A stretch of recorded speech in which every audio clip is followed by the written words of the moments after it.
मागच्या लेक्चरमध्ये आपण असं बघितलं की सॅटेलाईटला जर अवकाशात सोडायचं असेल तर दोन रॉकेटचा वापर, कमीत कमी दोन रॉकेटचा वापर करावा लागेल, दोन स्टेज रॉकेटचा. आणि आपण असं बघितलं की फर्स्ट स्टेज रॉकेट काय करेल, तर फर्स्ट स्टेज रॉकेट त्या सॅटेलाईटला एका ठराविक हाईटला, डिझायर्ड हाईटला घेऊन जाईल सरफेसपासून, हे आपण बघितलं. आणि त्यानंतर त्याला 90 डिग्रीजच्या कोनामधनं रिमोट कंट्रोलच्या सहाय्याने त्याची डायरेक्शन बदलले जाईल आणि त्याला हॉरिझॉन्टली प्रोजेक्ट करण्यात जाईल. म्हणजे जो व्हर्टिकल होता अगोदर तो आता हॉरिझॉन्टल होईल. कशामुळे, तर बिकॉज ऑफ रिमोट कंट्रोल. आणि त्यानंतर दुसऱ्या स्टेजच्या रॉकेटने ते हॉरिझॉन्टल झाल्यानंतर एक स्पेसिफिक हॉरिझॉन्टल व्हेलॉसिटी किंवा टँजेन्शियल व्हेलॉसिटी त्या सॅटेलाईटला देण्यात येते. ओके.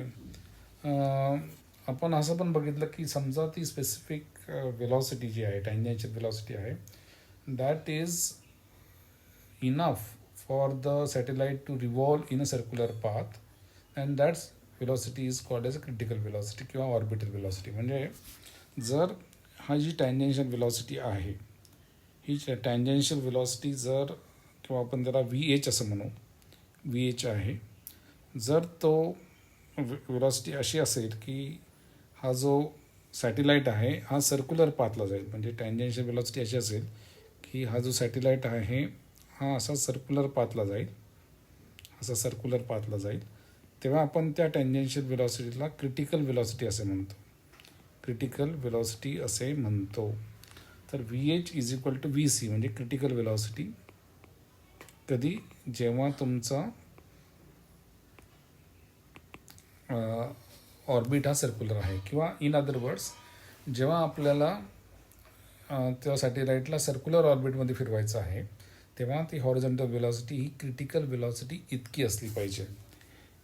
आता मुद्दा असा की समजा ती व्हेलॉसिटी क्रिटिकल व्हेलॉसिटी इतकी नसेल तर काय होऊ शकतं, तर त्या वेगवेगळे केसेस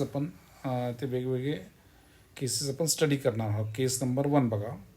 तर केस नंबर 1मध्ये आपल्याला दिसेल की समजा ही जी व्हेलॉसिटी आहे, हॉरिझॉन्टल व्हेलॉसिटी किंवा टँजेन्शियल व्हेलॉसिटी, ही क्रिटिकल व्हेलॉसिटीपेक्षा कमी असेल तर काय होणार.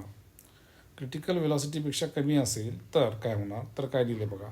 If tangential velocity of projection म्हणजे horizontal velocity is less than the critical velocity, तेव्हा orbit of the satellite is no longer circular. पण तो कसा होतो, तर तो इलिप्टिकल होतो, म्हणजे तो इलिप्स होतो.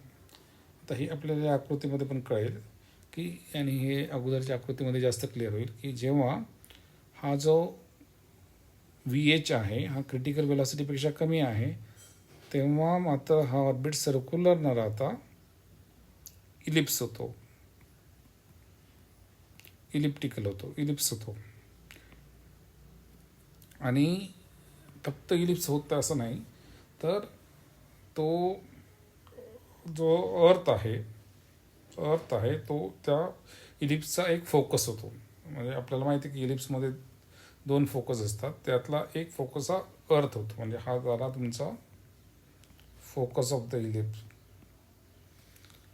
ही झाली केस 1.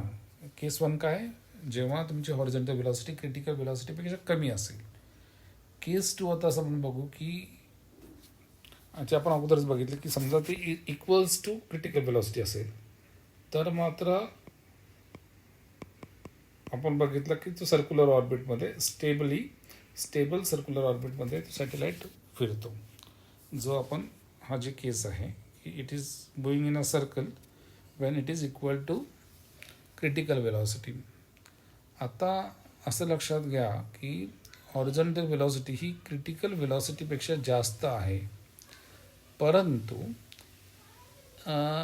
एस्केप व्हेलॉसिटीपेक्षा कमी आहे. आता आपण एस्केप व्हेलॉसिटीचा कन्सेप्ट अगोदर शिकलेला आहोत. तर एस्केप व्हेलॉसिटीपेक्षा जर कमी असेल आणि हॉरिझॉन्टल व्हेलॉसिटी ही क्रिटिकल व्हेलॉसिटीपेक्षा जास्त असेल, ओके, तर काय होणार, तर बघा क्रिटिकल व्हेलॉसिटीपेक्षा जास्त आहे आणि एस्केप व्हेलॉसिटीपेक्षा कमी आहे, तर हा मोठा इलिप्स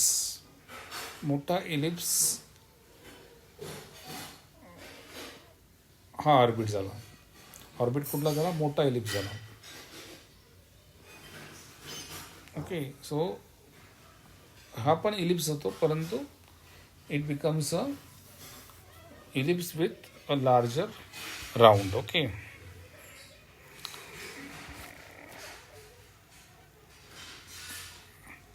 आणि हे आपल्या लक्षात येईल की जर तुमचा एस्केप वेलॉसिटी इतकी टेंजेन्शियल वेलॉसिटी असेल, ओके, तर काय होणार?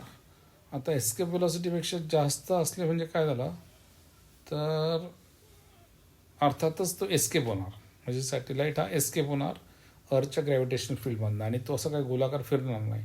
पण तो एस्केप होण्या अगोदर त्याची पाथ कशी असेल, तर त्याची path it will be along parabolic path. Okay, and its speed will be 0 और इन्फिनिटी. ओके, तर हे आपल्याला या डायग्रामवरून लक्षात येईल. मी अगोदरच्या डायग्रामकडे जातो. एस्केप वेलॉसिटी कडे असेल तर it travels along parabolic path and never returns to the point of projection. Okay, हे बघा, when it is equal to escape velocity तेव्हा तो पॅराबोलिक पाथकडे ट्रॅव्हल होईल आणि it will never return to the point of projection. ह्या point of प्रोजेक्शनकडे तो येणारच नाही.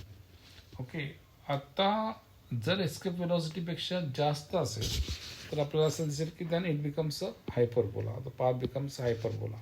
त्यामुळे हे जे वेगवेगळे पाथ आहे की पॅराबोला कधी, तर एस्केप वेलॉसिटीच्या बरोबर त्याची म्हणजे when the horizontal velocity is equal to escape velocity it takes a parabola. If it is greater than escape velocity then it is hyperbola. Okay, तर हे आपल्याला लक्षात ठेवायचं आहे की if the horizontal velocity is greater than the escape velocity, satellite escapes from the gravitational influence आणि escape होताना तो पॅराबोलिक पाथने एस्केप होतो. ओके,